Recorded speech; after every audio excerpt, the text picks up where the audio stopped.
like the play, but can you see? Connor has the puck. Made a great shot. One for second. And that's the score. There it is. Oliver Connor gets the first score of the game.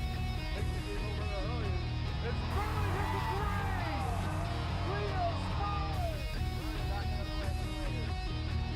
Great shot. Score!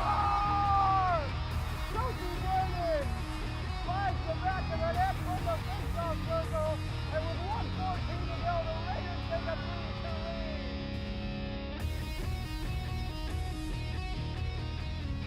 And welcome back to an all-new episode as we're switching it up here a little bit, as we'll call it the Black-Red Blitz Rewind, as we recap all the exciting spring sports.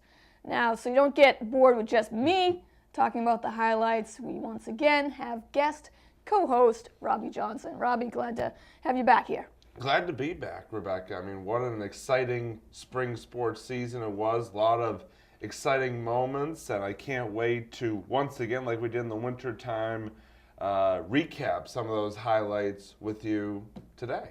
Yeah, and definitely, there were definitely some highs and lows to the season, but also a lot of trophies, which we will get to that pretty soon. But since you're the guest co-host, again, we're going to break it up with the 5 main sports. So if you want to start first with boys lacrosse. Yeah, absolutely. What a terrific season it was for boys lacrosse again this season. You look at a team that under Coach Rocky Batty just year in and year out, very competitive in the Bay State League and now over the past few years in Division I South. And what a season it was for them again. 14-6 overall record. Some very key wins, most notably a victory over Bridgewater Raynham, who has always been a very tough opponent for them, pretty big non-league rival over the past few years. And then, of course, a tournament win against Mansfield in their first tournament game at the new stadium, at the new turf football field at the high school. Great win there, even though they kind of had to hold on for dear life at the end of that game. Mansfield making a bit of a comeback. But unfortunately, following that up with a tough loss to Duxbury, who is always a state power in lacrosse, so not a whole lot to hold your head down about there. But still, I mean, when you look at this team, they say in lacrosse, you know, everything starts with your goaltending. And the Raiders have always had some very talented goalies, you know, you look at throughout the years, and this year was no exception. I mean, Teddy Darcy, very impressive, already D1 lacrosse commit to Penn State, playing very, very well, and really, especially in that Mansfield game, just coming up with some huge saves, especially late in that one to help preserve the tournament win. And we've kind of seen this from him the last couple of years in net for the Raiders, and just very impressive. And you also look at guys like Bobby Lenhart on defense, a senior captain, doing a great job of leadership on and off the field. You look at Brennan Conroy on attack, you know, doing again, just players filling their roles very well for this team. And you know, again, would they have liked to go further in the tournament? Sure, but when you are able to win a tournament game at home and, you know, give yourself some good momentum going into next year, that's always something that I'm sure coaches will be very happy with. And you know, you obviously looking ahead briefly, you know, this team, I'm sure, even though they lose a couple of key pieces, will be right back at it come next spring. So that's sort of my take on boys lacrosse. Rebecca, who are some players that who sort of stood out to you during this season? Well, you know what, to me, what stood out, you know, even before I start listing some players, was just the team effort. I mean, you could just look at that roster, and it wasn't just one player that stood out, and it wasn't just that one player you depended on for each game. There was always going to be someone. I mean, Grant Kasikas, you could talk all day about how fantastic he was. I mean, he just dominated the face-offs, and then I would try not to, you know, filming, and I'm trying not to like laugh out loud as much, not saying that it's funny, but it's just like you expected that he was going to win that face-off, and then he was just going to go down the field and bury it into the cage. Oh, like, absolutely. no question. So that always stood out to me, just the dependability and how reliable he was as a captain. That's definitely going to be a huge void for this team to fill. Because, it always seemed like, I don't know if it was just with me, but it always seemed like, after a tough loss in the playoffs, I'd be like, well, at least Krasickas has another year. He'll be back next year. He'll be back. No more of that. Now he's a senior. So, But again, like I said, it's a team effort, so there will be other players to step up. One of the games I thought back to was when it was weather was ridiculous for the spring, but it happened to be an insanely hot, suddenly out of nowhere, 90-degree day, and humidity up the roof. And they had to play against their divisional rivals, Natick. So it's always going to be a classic with these two squads. And 27 total goals were scored in that game. But what also stood out was sophomore Hugh Callahan, who netted 4 in that game. And then, as you were talking about with Brendan Conroy, how much of an impact he was to this team as another captain, just owned his position in attack. And it's really hard to just pick one game because he could just spark the offense at any time, any game. You mentioned earlier about the Bridgewater-Raynham game, and that I just can't help but think back to Michael Bohm's, the sports-centered top 10 play right there. Intercepting a pass at the midline, just throwing up a prayer pretty much on one leg, and somehow brings home an empty netter score. A team captain as well, Michael Bohm's just really showed how much of a consistent scorer he was. Didn't matter what game in particular, but he was going to step up and show how talented he was. And again, he was also a junior too, so he will be back next year, which will definitely help out the team as well as they look to, of course, reach the postseason once again. Yeah. The 20th time in a row or close enough. Yeah, every year under Rocky Valley they made the playoffs. It's just expected, which is good. But that brings us to our new kind of new segment. It's only our second recap episode, so I'm going to keep saying that it's new, but it's an additional thing to this recap, and that is the game changer. So for you, who was that Raider game changer for boys lacrosse? Well, I don't think it's any secret for this year's lacrosse team that as Grant Kazikis went, this Raider team went. And folks, you think Grant Kazikis was good on the football field this past fall? He was even better on the lacrosse field this spring. Face-off specialist. There's just so many things about his game that really make him the key impact player on this team that he is, whether it be winning a key face-off late in games to preserve a victory or scoring a key goal. Grant Kazikis can do it all, and I look back to that Mansfield game that we were discussing earlier. In a close game like that, you need your key players to come up big, and he certainly did just that, winning a couple key face-offs late in that one, scoring the goals, ended up being the difference maker in that victory over the Hornets, and just really, obviously a multi-sport talent, but especially in lacrosse, it seemed like throughout his 4-year career at Wellesley High School, just a flair for the dramatic, as they call it, that just, was a player who you knew was going to bring it every single time he stepped out on that field during his career. And certainly Kazikis will leave a big void in this Raider lineup next season, obviously, as he has graduated already. Will be taking his talents off to the collegiate level, and obviously we wish him the best there, and certainly will be next season there will be some big shoes to fill with his departure. And he is been such a talent, as I was saying before, and I know that I'm sure he will continue that as he continues on into his collegiate career, and he will be missed. But with any sport, with any team, it's sort of, you always gotta go with that sort of next man up mentality. So we will see. So now that I've gone over the boys lacrosse successes for this 2017 spring season, as well as Grant Kazikis' successes, Why don't we move on to the girls' side, because it was another successful season for the girls lacrosse team as well, Rebecca.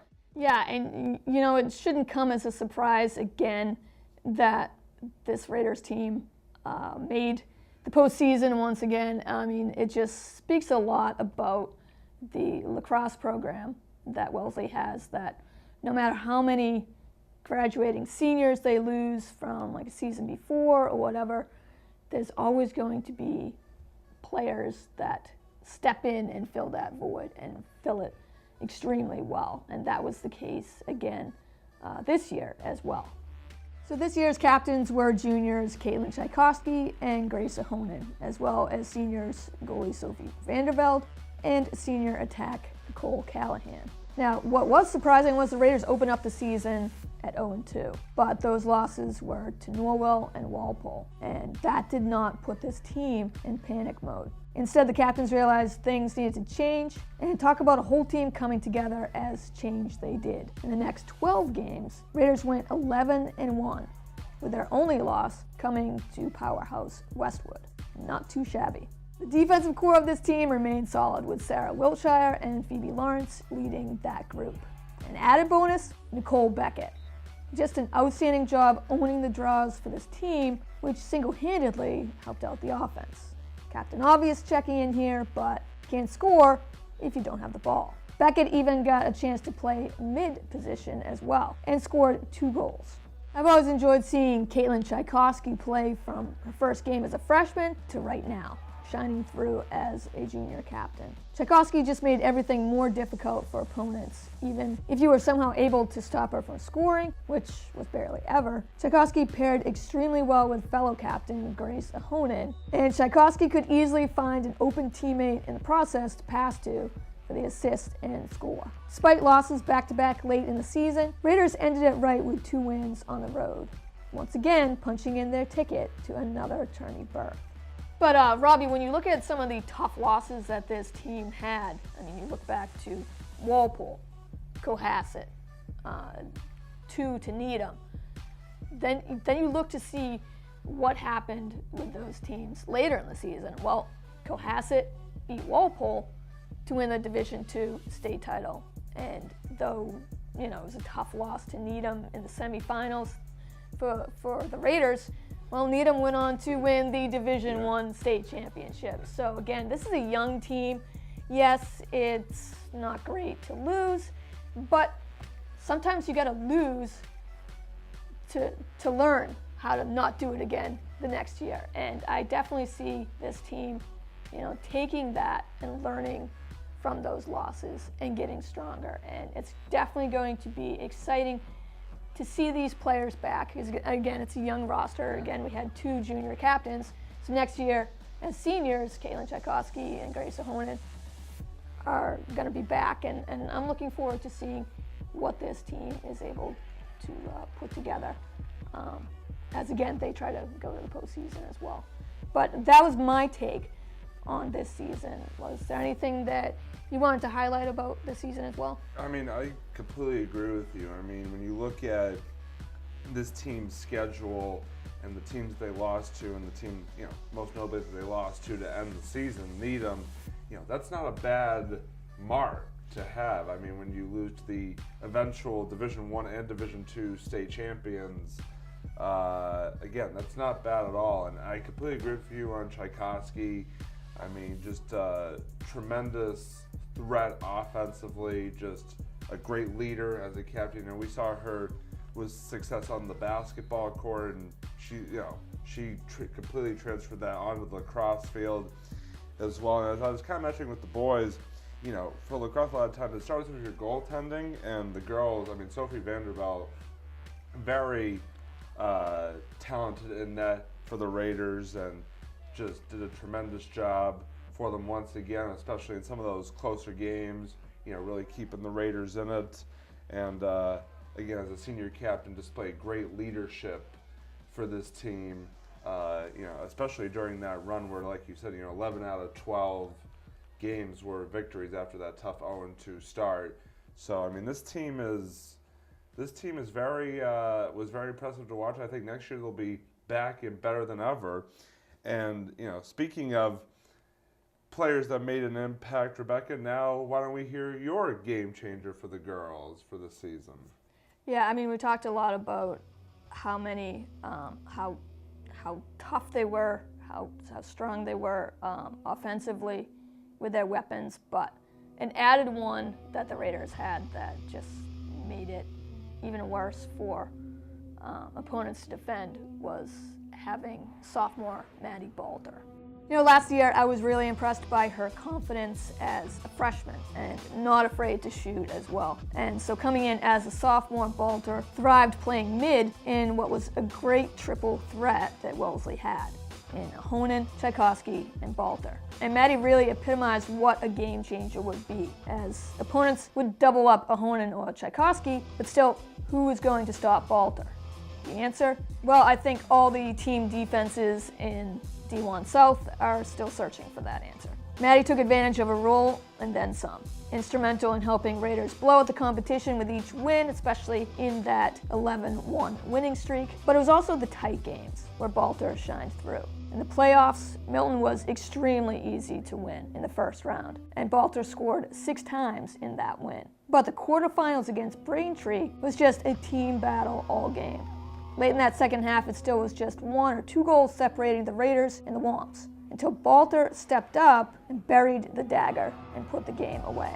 Even in Raiders' eventual loss to Needham in the semifinals, the speed you saw from Balter, determined to score any way possible until someone could stop her, that is contagious and can help spark the rest of the offense. Just a sophomore as a game changer, we still have only seen a preview of what is to come for Maddie Balter.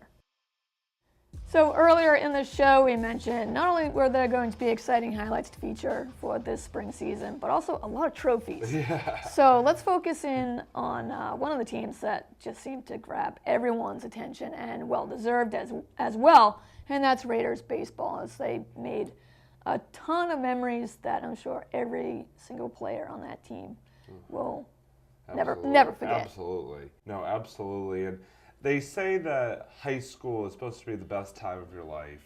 And for this Raider baseball team this season, that was clearly the case. Yes, they finished the regular season with 11-9 record. Yes, expectations weren't really that high for them going into the postseason. Yes, they were the number 13 seed. But you know what? This team didn't care about expectations. They didn't care about seeding. All they cared about was taking it the next game, the next victory.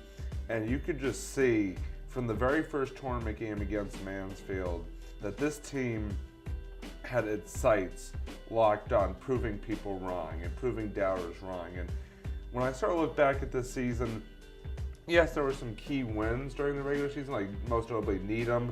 Always big to win against your rival, especially a team that made the Division I South Finals the year before and had another good season this year. But it's interesting. You can almost learn as much about a team from their losses as from their wins. And when you look at this Raider team schedule, I mean, the teams that they schedule on a year in and year out basis, Severian Brothers, Catholic Memorial, just to name a couple there, they, I feel, paved the way for this team to have the success in the postseason that it did, because it gave them the confidence and the sort of building blocks that they needed. And like I said, start off with Mansfield, upset victory. Nobody expected them to win. Barnstable, nobody expected them to win. They go on the road and upset Barnstable. Durfee, another team that just knocked off the number 1 seed, and they go on and win that game. And then, of course, the D1 South Final against Bridgewater Ram, where, folks, if you were not in Brockton for that one, you missed one heck of a high school baseball game. The Raiders, start out, they used, I think, about 4 or 5 pitchers in that game. Felt like every batter there was a new pitcher, but anyway, they take that early 1-0 lead. Had to overcome some adversity in that one. Bridgewater Ram came back, nearly took the lead on a home run ball that I think Bridgewater Raiders fans are still arguing that was a fair ball down the left field line. I don't know about that. But, Bridgewater ties up the game, but then the top half of the 7th inning, the Raiders really showed the determination and what they're all about, because you had that All right, go-ahead RBI double by John Chofee, who then takes third base because nobody's covering and the throw got away. Then you have Brendan Dolan, senior captain, leader of this team. He hits a double as well. That basically was the put-away run, if you want to call it, for that team. And then they go out defensively. Yeah, Bridgewater, I think, got a couple runners on base in that seventh inning, but Teddy Goss comes in and shuts the door on that Division I South championship appearance. The team's first D1 South appearance total, first South sectional title, it's all the way back in 2005, more than a decade ago. Then they go on, beat Lowell, who is the top team out of the North, beat a lot of really good teams on their way to the North title, beat them 1-0, and then obviously they ran up against a very talented Taconic squad in the Division I state finals, but still nothing for Coach Kane and this team to hold their heads down about. Again, you talk about expectations. This team exceeded expectations and then some, and it was just such a fun journey to watch. And you look at who's coming back for this team, they've got some, Henry Weicker stands out as somebody who's going to be coming back. You've got just a lot of Teddy, Goss is coming back, who I mentioned. There's a lot of reason for this team to be optimistic, Rebecca. And after this season, they are going to be fun to watch. I'm going to call it right now. They're going to be fun to watch in 2018. I'm not going to go out on the limb and say, make those extravagant I'm not going to get a pen out and championship write down again predictions, the state. They will be fun to watch come 2018. So now that I've sort of got over what I thought of the baseball season, what did you think? Who are some other players and other things that sort of stood out to you around this magical ride of the 2017 baseball team? Well, again, just quickly hearing your rundown just reminds me of just how exciting it was for this team and what they accomplished. Again, you're talking about, especially in the playoffs, the games, again, don't forget, they were all on the road. Yeah. All on the road. Road or neutral site. Or neutral, but still, it's on the road. They're not used to it. And it was like they just thrived at playing with a chip on their shoulder. Like, you always cheer more for the underdog. Oh, yeah. Yeah, for sure. And, no offense to the Raiders. They were certainly the underdog. But when you're the 13th seed and you have to do everything on the road just to make it to the state championship, I'm sorry, but a lot of people are going to have doubts. Yeah. But that was a good thing for them because it just, again, it made them play with extra motivation. Oh, you don't think we're going to win? Well, you know what? We're going to win. And again, no offense to the lineup, but I'm thinking back to years before where they did have more power hitters in the lineup, like Peter Stabnick, Jack Dolan, Brad Marchetti. Yeah. I'm just saying, just from a few years back. Oh, no, definitely. So opponents, maybe when they were coming in to play them, maybe they looked at the roster and were like, well, I don't really see a huge power hitter. Because again, just in particular, Durfee. Literally, as I'm filming this game, I'm like, it seems like everyone in the lineup should be someone in the movie The Benchwarmers, where he takes out, a piece of paper and says, I am 12, and he's this grown man. There were some really big-sized guys, especially in that Durfee game, and one of them even just, completely demolished a home run to get back in the lead. But it was just the determination, again, if you go back to that game, winning it in extras when Durfee tied it up, and they were able to just find a way. And it's the little things that this team really just thrived at, the little things. It's, like you said, John Chofee getting the offense going with a nice double, but sees that third base is open. Yeah. Goes to it. Go back to the Lowell game, nothing. Anyone's game still. Brendan Dolan gets that double. Well, the cutoff throw was horrendous, but he was also making sure, he was being watchful and making sure. Sees that the cutoff throw is off, gets to third. Well, what do you know? You can have a nice sacrifice fly now, and Jack Weisel gets that clutch sacrifice fly. Absolutely. So again, you just go back to all these little things, and it's more than just a name on the lineup. And for now that it's like 5 minutes later, I'm finally going to answer this question for you. But some of the players that stood out to me, it seems like, you go back to Jack Dolan, you just expect everything, just a player that just grinds it out. With that last name Dolan, and you got that same exact thing from Brendan too as well. Oh. But he put his own stamp to it. I don't want to keep comparing him to his brother. I don't want to insult him, but you knew coming in, Dolan, he's going to be just put an extra grinding, whatever. And Brendan was that, and maybe even more too, with just how clutch he was getting those hits when the Raiders needed it the most. And you also talked about Henry Weicker. Not enough time in the day to talk about this kid, seriously. But I want to bring out a little bit about his brother, Isaac, Sr.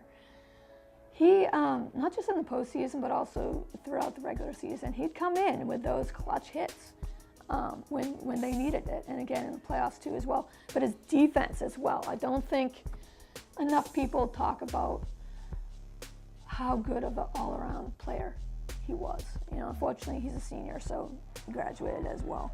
But so many different players, different games, stepping up in the lineup. And what I love is the youth. And like you said, they're going to be back next year. And I totally agree, because the players that are remaining are going to use that loss as motivation. And the pitching staff. Yeah. Sophomore, Henry Weicker. Sophomore, Teddy Goss. Freshman, Max Zajac. Jay Driver. Freshman. Zajac coming in late in the postseason as a pitcher, just getting out of jams, like in the Teddy Goss did Bridgewater Raynham, where he didn't even have to throw a pitch to get an out. Yeah. He got the cutoff man right there at third, got him in a rundown. Yeah. And Zajac just coming in, just not even playing like a freshman. Come in with one out, and you got a couple guys in scoring position and gets out. Michael Kenny. Yeah, and Michael Kenny as well. So the future is definitely bright, and I definitely see this team making a run for it, having those doubters say, you might not make it, and then, sit back and watch, because this is going to be fun to watch. Absolutely. So now that I pretty much just talked about this for 10 minutes straight, but you've changed the channel, I'm sorry, but change it back, because now we go back to the segment, the Raider Game Changer. So for you, who was the one that stood out? Again, kind of like with Kazikas, I think it's going to be a pretty easy pick. I'm going to go with Henry Weicker. Folks, Henry Weicker is a sophomore. We have to preface this by saying he is a sophomore. Yeah. He did not pitch like a sophomore in the postseason. He pitched like someone who just had been there before, even though he really hadn't been there before. No. But when you look at this kid, he just has the poise and the confidence of what an ace pitcher should be. And you look back to that entire tournament run, he started Mansfield, comes back, 3 or 4 days later, starts against Barnstable. He had that great start against Lowell. Even, Bridgewater Raynham, he only lasted about an inning or so, but still, sort of got the team off to a good start. He has such great command on the mound. This kid is just very fun to watch when he pitches. And when he does pitch that you are going to get an A+ effort out of him, and you're going to get sort of that bulldog mentality out of him every time he steps on that mound. And I think it helps for the Raiders the fact that he is only a sophomore, because this really sets their pitching rotation up very well for the not just next year, but the year after that. And folks, this kid's already committed to play Division I, and he's only a sophomore. I mean, he is just so. I could go on and on about just how impressive he is. I mean, he just, again, you just look at when the Raiders needed a quality inning or a quality start, Henry Weicker was there to provide it for them. And you know what?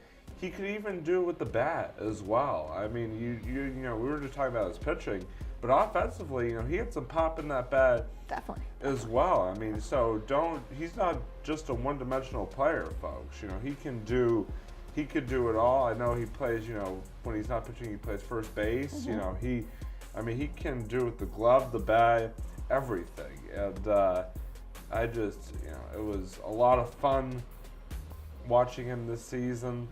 And, you know, again, I think part of the reason why expectations now going forward for this team are so high are because of Henry Weicker. I mean, there's other players who deserve recognition, but Henry Weicker, you know, really was the one who really helped catapult this team to the just banner-worthy, historic season that they have, and it really was. It was a historic season for them, and again, a lot for this team to be proud of. Whether or not they lost the last game or not doesn't matter. I mean, from where this team started to, you know, where they ended up is just there's nothing like it that I can think of. But now that I've sort of gone over baseball and their extreme successes during 2017, let's stick on the diamond, Rebecca, and sort of give us a look at what you thought of the softball team this past season. Yeah, well, for softball, definitely there were a lot of ups and downs to this season, and weather as well did not help out in the situation. And also they had a very tough schedule, facing Walpole, who always seems to be a powerhouse in softball. Newton North, actually they faced Walpole twice in the season, faced a really good team in Medway. They had a doubleheader against them. And also Newton North as well, which did not help their situation either as well. So once again, another spring season would come and go where unfortunately the Raiders would miss the postseason. But what I continued to see game after game was determination in this young group of kids. With a supporting cast of solid players like Elizabeth Dew, Lenny Young, Julia Pearl, Sarah Farnsworth, just to name a few. No matter the outcome, all these players were going to give 100%, no matter the score. You know, to put it frankly, losing isn't fun. And unfortunately, there were more losses than wins for this team. But again, I think it comes down to attitude. And that starts first with their head coach. And I honestly, you know, personally, in my opinion, I don't think Emily Hunt gets enough credit for the softball program that she runs, because, you know, there are many ups and downs during the season that can kind of maybe wear on you a little bit. But, you know, game after game, just keeping it positive, whether it's before the game, after the game, or during. And you mix that in with her being positive, and then these players that love this sport, which unfortunately it seems like maybe more in this area, it seems like softball maybe isn't like the first choice for girls, which is sad because it is a fun sport, but you do see these players excel and really enjoy playing this sport as well. So the combination of those two, it really helped this team come together. I feel like in near the end of the season, they had 2 games at home to close out their season, and it was Natick and Weymouth. It was just really 2 nice, solid wins that this team put together. So even though they did lose 4 solid seniors to their lineup, I really like the players that remain, that will be back next year, like Elizabeth Dew,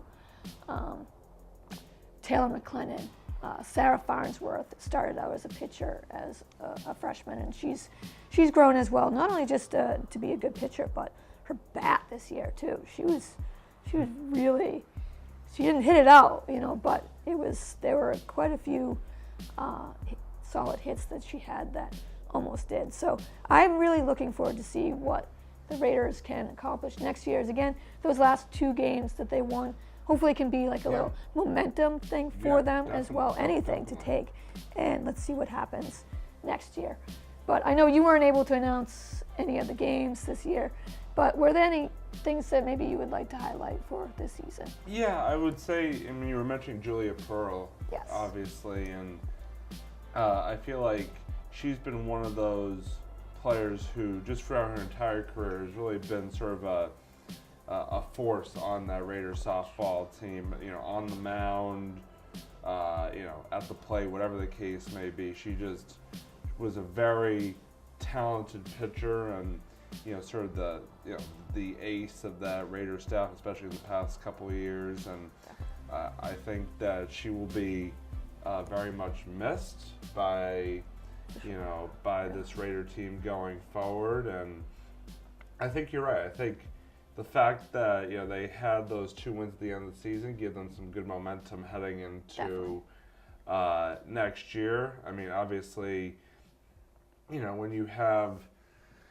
a few years in a row where you have some struggles and, you know, records that you may not be happy with, it can get frustrating at times. But this Raider team, I feel like, has continued, you know, year in and year out to just come out and battle no matter what the score, the opponent. And, you know, you're talking about Emily Hunt, you know, the head coach. I mean, it all starts, that attitude, like you were talking about, all starts from the head coach's position. I think she's done a great job of, you know, keeping this team's mindset right despite the tough times. Yeah. And so, you know, obviously, now that we've sort of gone over some other key players, Rebecca, who is your choice for the game changer for this year's softball squad?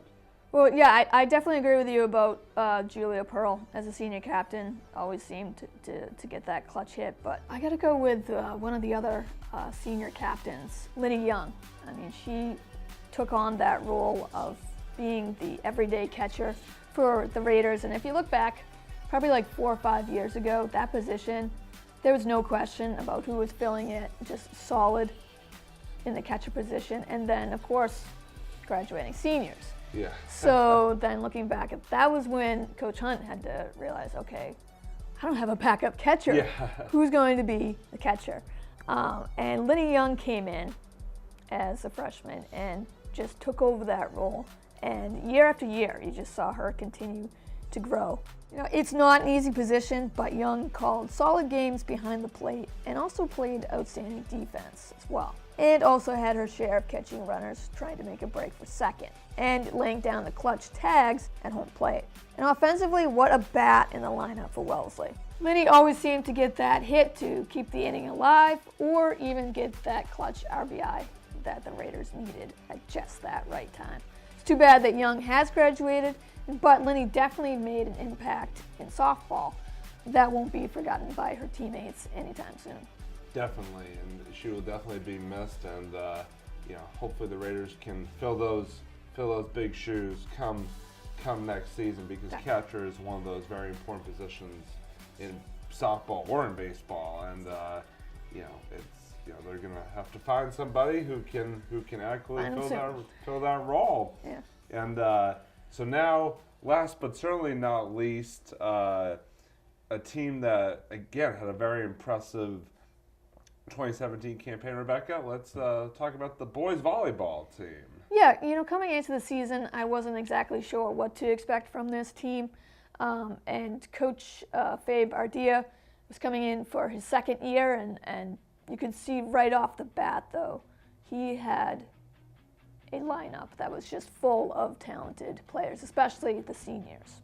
3 of them would be picked as team captains, and what a solid group in Ben Burns, Jake Wayman, and Johnny Walton. But with each one contributing to the kills or laying down digs or spikes towards clutch points, it wasn't just the captains who excelled. Team chemistry grew even more as the Raiders constantly pushed matches to the max at 5 sets, with their backs against the wall. And that is where it seemed like they excelled the most, beating tough programs like Natick, Newton North, and on the road handing Wayland their only loss of the season. But it was also so much more. So I really enjoyed what Evan Egger and Luke Stuntz brought off the bench. What resounds with me is that there is no one player that this team would rely on to make the kills, to make the aces. And that is tough to beat. So behind that solid 15-4 season that was just stacked with resilience and team confidence through every game, what resonated quite loudly to me was the importance of team effort and just giving your best game after game, not even game after game, but set after set to get that win. And it really showed how hard work can really make a team successful. But I don't want to hog all the highlights, so Robbie, what were some things that you wanted to bring out? Yeah, I think, when you talk about just starting from the top, I mean, the captains, Burns, Walton, Wayman did a great job of leading this team all season long. And, they faced, some very tough competition. You talk about Wayland, who I believe went on to win the state championship for boys volleyball. Yes. So anytime you could beat a team that wins the eventual state championship, that's a pretty good mark to have on your record. And obviously, 3 really tough battles with Needham. Unfortunately, couldn't quite come out on top in any one of those, but still, I mean, when you look at what Needham's done over the past few years in volleyball, nothing to hang your head about there. One player that really impressed me, honestly, was Dylan Hurricane. Did a really good job. I remember I was announcing the Taunton game, the tournament game against Taunton, and he had a really impressive game to me in that match, a really impressive match to me. Serving especially, did a great job, for the Raiders, and just overall. And then you talked about also Edgar and Stunts. I mean, again, 2 players that really stepped up at crucial moments. And I think the thing that impressed me about this road team, especially, I only got to see them once, but that Taunton match, they got out early, and even when Taunton tried to come back, like I remember in that first game, Taunton tried to make a comeback. The Raiders held their own and were able to pull away in that one. And I just think that this team, they started out, I mean, this is a program, don't forget that it's only been around since 2010 or so, and, they started off with struggles, and, they had to sort of get their foot in the door, get those growing pains out of the way, and now the last few years, they've really become a force to be reckoned with in the Bay State League and in the South Sectional. So I think that this team is just going to continue to get better and better, and who knows, maybe next year they can surprise some people and maybe finally beat Needham. That would be nice. That would be good. But anyway, now that I've talked about a few of my key players, Rebecca, for the last Raider game changer of this spring sports recap, who do you like for boys volleyball? Well, since it's the last one for this episode, and there were so many players to choose from, I'm going to switch it up. Oh, okay. Pick 2. Oh, wow. Little co-game changers. Yes, co-game changers. All And right. no offense to the other players that I did not pick, but I can only pick 2. You can't pick 12, Technically, I could only 15 pick game changers. 1, but I'm switching it up and Yeah. saying, you know what, 2. Because I think these 2 definitely deserved it in my book. Again, no offense to the others. Ben Burns and Griffin Walker. It seemed like every time the Raiders needed a point to distance themselves from their competition in a match, kills would be loudly executed by Burns and Walker. So much so that I kind of just expected it to happen. And I don't mean kills that just barely got over the net and the opponent just didn't work hard enough to counter back. Now, these kills were laid down with authority. And in Ben Burns' case, that's to be expected as a captain, but you still have to go out and execute the game plan. And for me, even more so, Griffin Walker exceeded everyone's expectations. Walker wasn't a captain, but for most of the season, I actually thought he was because of the leadership and confidence that he brought to each game. Especially in the playoffs against Taunton, Tigers started to close in late in that game, but Griffin Walker reined in the offense, putting the finishing touches on the game for the winning point to help get Raiders that playoff victory. Unfortunately, the Raiders season would come to an end. After that exciting win against Taunton in the semifinals, they would lose to their nemesis, if you want to say that. Needham, yes, arch rivals, Needham.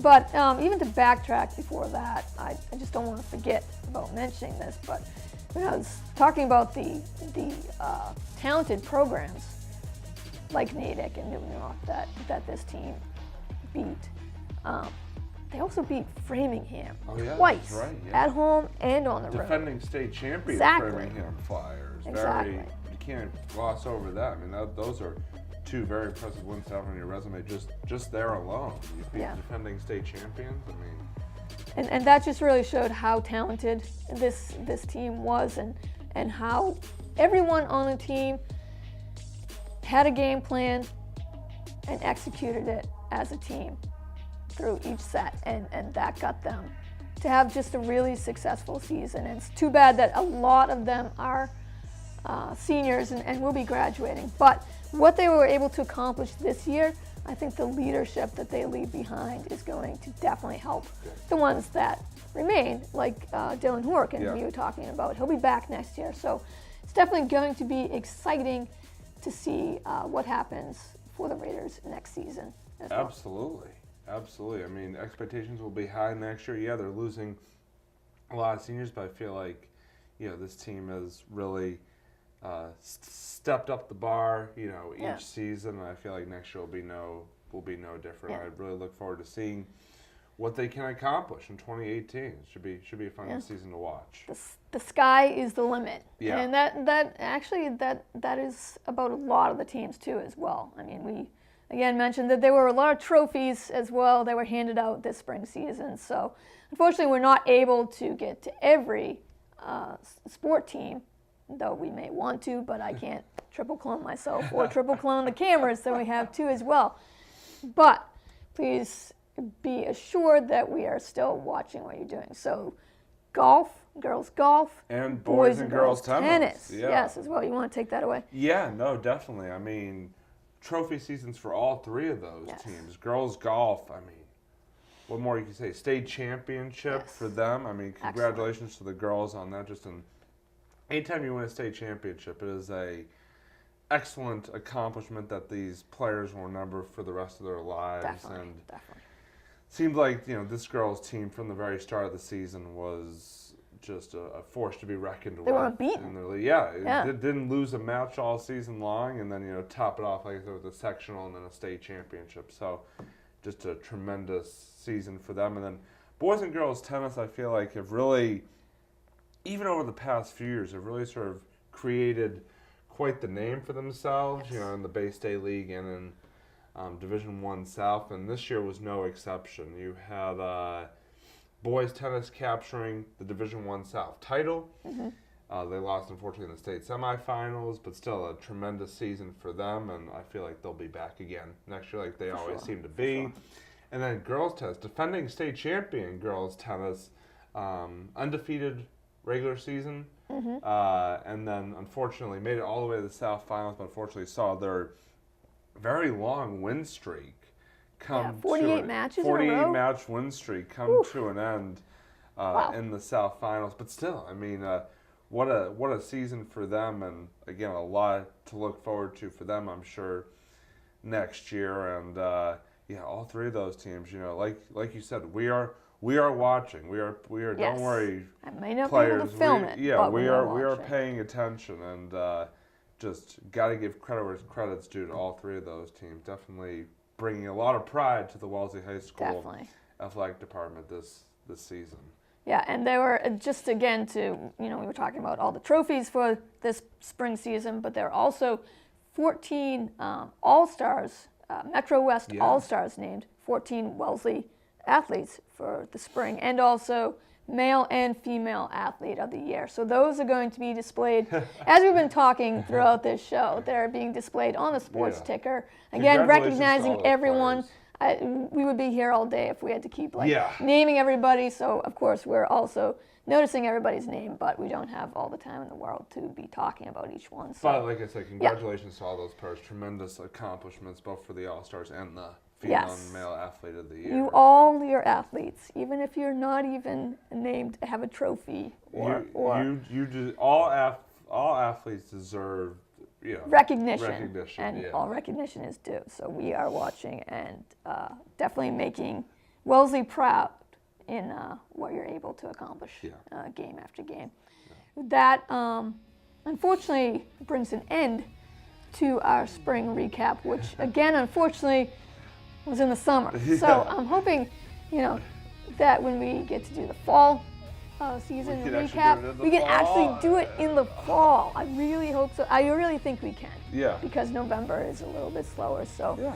I'm staying positive about We will that. make it happen, folks. We are going to do everything we can to make that possible for Yeah. you, so stay tuned with that. But the one good thing about this spring season recap coming in the summer means you didn't really have a break from Black Red Blitz. No. So, maybe I meant to do that. I don't know. Just saying.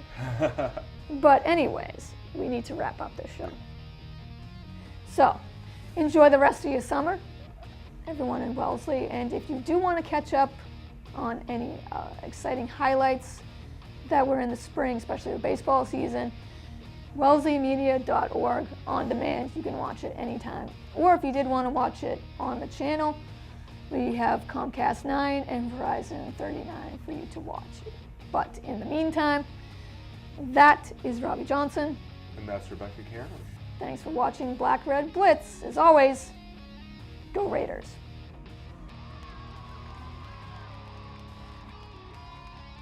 He's got some room to run. Fishman in for a touchdown.